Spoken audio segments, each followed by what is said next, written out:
एक रात अमृतसर में काटने के बाद दूसरे दिन मामा निकल जाते हैं मामी के साथ टहलने, लेकिन फिर याद आता है आधे कोस दूर जाने के बाद में कृष्णा तो रूम के अंदर ही लॉक रह गया।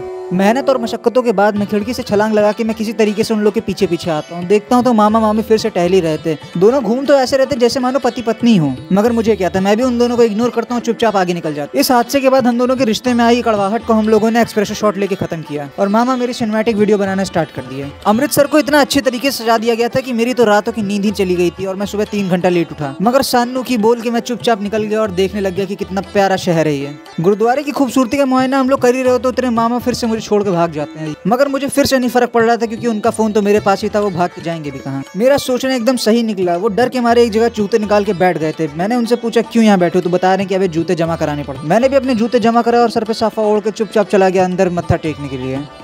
अंदर घुसते ही जो खूबसूरती भरे नज़ारे हम लोग को देखने को मिले, ये इस चीज़ के बारे में मैंने कल तुम लोग को बता ही दिया था, लेकिन एक बार फिर से बता देता हूँ। जिस तरीके की यहाँ पे एक अलग पॉजिटिव वाइब तुम्हें महसूस होगी ना, शायद ही कहीं हो। इतने सारे लोग होने के बाद में, इतनी सारी भीड़ होने के बाद में भी चूं तक की आवाज़ नहीं आ रही थी।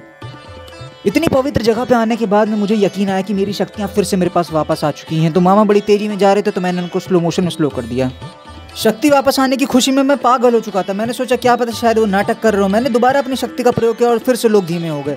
क्या बात है। मगर स्वर्गवासी अंकल बहन हम लोग को क्या सिखाते हैं, great power come with great powers also came a great response, क्या ऐसे करके उन्होंने कुछ बोला था और मैंने उस बात को बहुत ज़्यादा ध्यान लिया और अपने दिल से मान के रखी।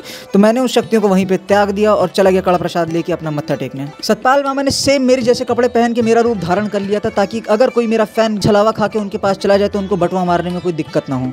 वीडियो में साफ साफ दिख रहा था कि एक फैन ने मुझे पहचान लिया था, मगर सतपाल मामा ने उससे पहले उसका बटवा मार लिया था। इस चक्कर में वो कंफ्यूज था कि बोलूं कैसे और करूं तो करूं क्या। तो कल ही कुछ जाहिल लोग बोल रहे थे कि भाई तूने तो वहाँ पे मत्था टेका ही नहीं, तो गधे ये देख ले रात के टाइम पे मैंने वहाँ पे मत्था टेक लिया था। दरबार के अंदर किसी भी तरीके की फोटोग्राफी या वीडियोग्राफी करना मना और ना ही मुझे खुद पे तलवार चलवाने का शौक है, तो मैंने फोन बंद किया और मामा को पकड़ा दिया। मत्था टेकते वक्त जो एक्सपीरियंस मैंने करा था ना, मैं अभी भी बोल रहा भैया वैसा एक्सपीरियंस मेरे जबान में नहीं मिलने वाला है। तुम लोग को वहाँ पे जाना पड़ेगा। और एक बात तो मुझे अच्छे से पता लग चुकी थी कि ये गोल्डन टेम्पल, यहाँ की इमारतें, यहाँ के लोग, यहाँ की हवा, यहाँ का पूरा वातावरण कुछ इस तरीके से बना हुआ था ना कि मेरे जैसे राक्षस को भी यहाँ पे इंसान बनाने की शक्ति है। दरबार से निकल के कदम बाहर नगर के अंदर रखे तो देखना मेरी शक्तियां इतनी ज्यादा बढ़ चुकी थी कि लोग मुझे दूर से ही महसूस कर सकते थे। जैसे मैं इस आदमी का बटुआ जब मारने जा ही रहा था तो उसने महसूस कर लिया कि उसके पीछे कोई है, मगर मेरे पे शक ना हो तो तुरंत ही चालाकी से मैं दिखाने लग गया कि अरे इमारतें देखो कितनी सुंदर बनी है। किसी ने मेरी शिकायत कर दी थी और पाजी मुझे मारने के लिए आ ही रहे होते हैं, लेकिन तभी मैं पीछे मुड़ता हूँ और अपनी शक्तियों का एक बार फिर से प्रयोग करता हूँ और अपने सब्सक्राइबरों के अलावा किसी को ना दिखाई देने का मंत्र फूंक और सारे पाजियों के बीच में से निकल जाता और उनको कानों कान खबर भी नहीं होती। वो अलग बात है कि मैचिंग वस्त्र पहनने के कारण में सतपाल मामा को एक बार गेर में ले लिया जाता है।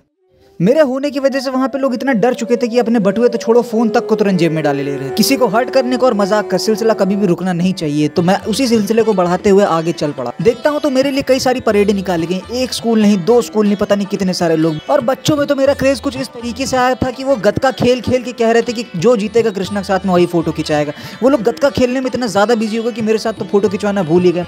बच्चों ने मुझे भी ऑफर किया कि आइए भैया गतका खेल के आते हैं, तो मैंने भी मना कर दिया, मैं बच्चों के साथ में नहीं खेलता। 2 लाठी गतका की खाने के बाद मैंने कहा कुछ मर्दों वाला काम है तो बताओ। और तभी एक पाजी ने तलवार निकाल के बोला कि तू तो वही है ना जिसकी सुबह कंप्लेन आई थी। बात सुनते ही मेरी दुप से हुई और अचानक से मैंने दोबारा अपनी शक्ति का प्रयोग कर दिया, लेकिन उनको लगा कि मैं शायद सामने हूँ, तो उन्होंने अपनी तलवार चलाना कंटिन्यू रखा और मैं उनके पीछे आ गया।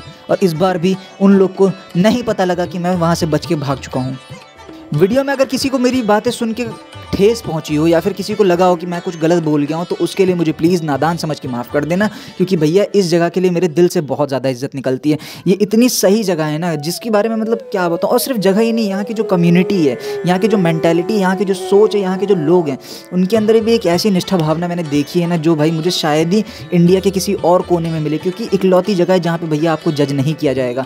आप आओ यहाँ पर, ना आपका कोई धर्म पूछने वाला है ना ही आपका कोई मजहब पूछने वाला है। मैं भी यहाँ पे गया ना, मेरे से किसी ने मेरा धर्म पूछा ना मेरा मकसद पूछना, वो लोग भूल गए थे, लेकिन भाई मेरे मकसद भी नेकी हैं। और जिस तरीके से वहाँ पे एक प्यार से और एक सद्भावना से मुझे वहाँ पे बैठाया और जिस तरीके से भी सारी चीज़ें हुई, मैंने लोगों को लंगर खाते हुए देखा, मैंने लोगों को एक सेलिब्रेट करते हुए देखा, वो देख के एकदम अलग सा फील हुआ। और भाई मैं उसके लिए काफ़ी ज़्यादा खुश नसीब हूँ कि मैं इस जगह पर पहुँच पाया। और मैं सबको भी यही सजेस्ट करूँगा कि अपनी लाइफ में एक बार ज़रूर जाओ।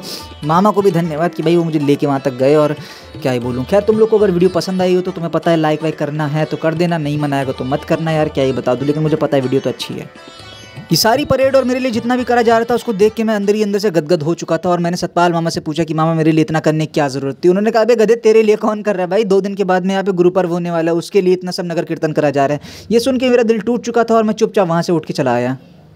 ये बात सुनते ही मैं अपनी औकात में वापस आ जाता हूँ और उसके बाद में जो भी मेरे से गलतियाँ अभी तक मैंने अपनी ज़िंदगी में की हैं उनकी माफ़ी मैं गोल्डन टेम्पल में मांग के रोते रोते वापस घर चला आता हूँ।